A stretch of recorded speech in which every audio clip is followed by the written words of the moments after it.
Miami, Florida, summer of 2022. Ruby Theophile is 33 years old and works as an internal medicine and pediatrics resident at Jackson Memorial Hospital. She carries a heavy past. 6 years earlier, she lost her first baby at 23 weeks, a stillborn. The pain never left her.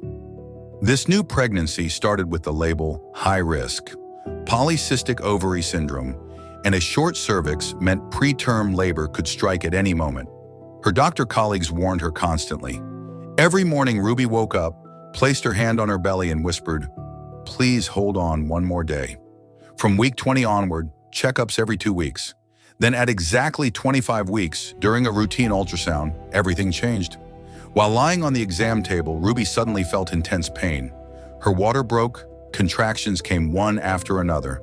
Maternal fetal medicine specialist Dr. Nicholas Tinker understood immediately. This baby wants out now, and there's an infection. Emergency C-section was ordered. In the operating room, Ruby's heart was pounding with terror. The doctors were honest. The infection is severe.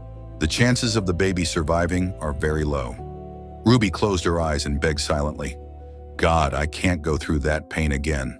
The C-section was performed. Gestational age, 25 weeks and 2 days. Jalen Theophile entered the world weighing just 680 grams, barely 1.5 pounds. Her skin was translucent, eyes fused shut, lungs barely functional. She was intubated on the spot and rushed to the 126-bed, level 4 NICU at Holtz Children's Hospital. The first 72 hours were critical. Apnea episodes, suspected sepsis, neonatal pneumonia, severe jaundice, premature anemia. Any one of these could have been fatal. Yet Jalen seemed to say, "I came here to stay." Doctors call the first 2 weeks the honeymoon period. Most preemies crash hard after that. Jalen never did. Instead, she grew stronger every single day. Ruby couldn't hold her daughter for the first 10 days because her own blood pressure was still dangerously high. She watched through the incubator glass, prayed, and pumped milk around the clock. The NICU nurses kept telling her, "This baby is a fighter." By week 6, she moved to high-flow nasal cannula. By week 8, she was taking all feeds by mouth, full breast milk. On day 100, the doctors were stunned. She's ready to go home. Ruby remembers that moment perfectly. When Dr. Stephanie Lee said, "Your baby is ready to be discharged," my knees buckled. It felt like someone lifted a 6-year weight off my chest.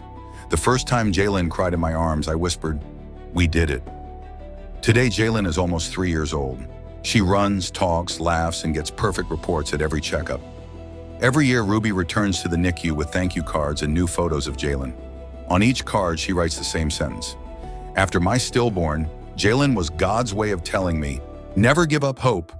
Her official patient story, titled Jalen's Journey, still lives on the Jackson Health System website. Because that tiny girl didn't just become one family's miracle, she became the entire hospital's miracle. And under the warm Florida sun, a heart that once weighed only 680 grams now beats with a huge, unstoppable life. If you've ever witnessed or experienced a medical miracle, big or small, drop it in the comments below. I read every single one, and your story might give someone else hope today.